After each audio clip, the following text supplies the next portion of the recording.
Minority వర్గాలకు తానెప్పుడు అండగా ఉంటానని, వారి సంక్షేమం భద్రతకు ప్రాధాన్యం ఇస్తానని ముఖ్యమంత్రి చంద్రబాబు అన్నారు.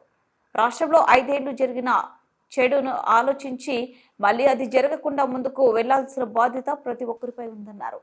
పేదల పట్ల, ధర్మాన్ని నమ్మిన వారి పట్ల దేవుడు ఎల్లప్పుడూ అండగా ఉంటాడని, మళ్లీ మంచి రోజులు వచ్చాయని మీ అందరికీ అనుక్షణం అండగా ఉంటానన్నారు.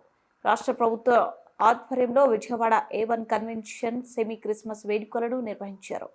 ఈ కార్యక్రమంలో ముఖ్య అతిథిగా ముఖ్యమంత్రి పాల్గొన్నారు. లోక రక్షకుడైన ప్రభువు కరుణ కటాక్షాలు ఉండాలన్న ఉద్దేశంతోనే ప్రభుత్వం ఈ కార్యక్రమాన్ని నిర్వహిస్తుందని చంద్రబాబు అన్నారు. ప్రేమ, కరుణ, సేవకు ప్రతీక క్రైస్తవం అన్నారు. నమ్మిన వారి కోసం బలిదానానికి సైతం వెనుకాడని క్రీస్తు గొప్పతనం ప్రతి ఒక్కరు కూడా ఉత్తేజాన్ని తీసుకోవాల్సిన అవసరం ఉంది. నేను ఎప్పుడు వచ్చినా మీతో మాట్లాడుతూ ఉంటే మీ ఉత్సాహం చూసినప్పుడు ఒక స్ఫూర్తిదాయకమైన సందేశాన్ని ఇక్కడి నుంచి పొందుతున్నాం. ఎల్లప్పుడూ కూడా మనందరం ప్రభు త్యాగాన్ని స్మరించుకోవాలి, శాంతి మార్గాన్ని అనుసరించాలి, ప్రేమతత్వాన్ని పెంచుకోవాలి, ఈర్ష్య ద్వేషాలు పరారదొలాలి, అబద్ధం, లంచం వంటి పాపాలకు దూరంగా ఉండాలి.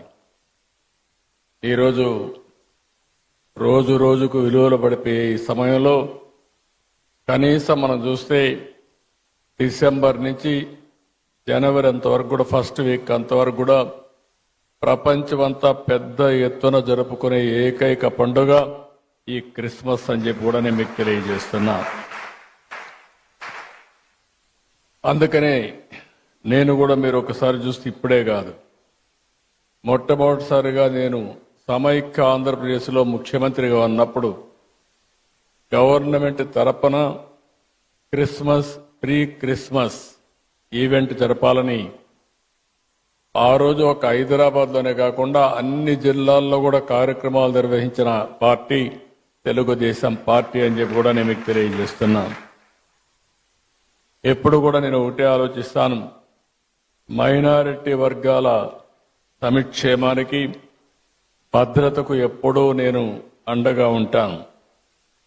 ఒకసారి అయితే సమైక్య ఆంధ్రప్రదేశ్లో చర్చి పైన దాడులు జరిగితే స్వయంగా నేనే వచ్చి ఇన్వెస్టిగేషన్ చేసి మళ్లీ అలాంటి సంఘటనలు జరగకుండా పూర్తిగా కంట్రోల్ చేసింది తెలుగుదేశం ప్రభుత్వం అని ఇప్పుడు గుర్తు చేస్తున్నాను.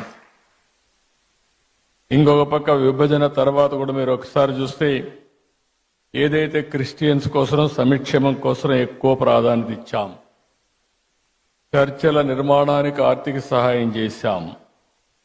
ఇంకొక పక్క మీరు చేస్తున్నటువంటి సేవలకు సహకారంగా ఉండాలని క్రైస్తవ సంస్థలకు ఒక్కొక్క సంస్థకి 10 లక్షల రూపాయల ఆర్థిక సహాయం చేసి మిమ్మల్ని ప్రోత్సహించాం.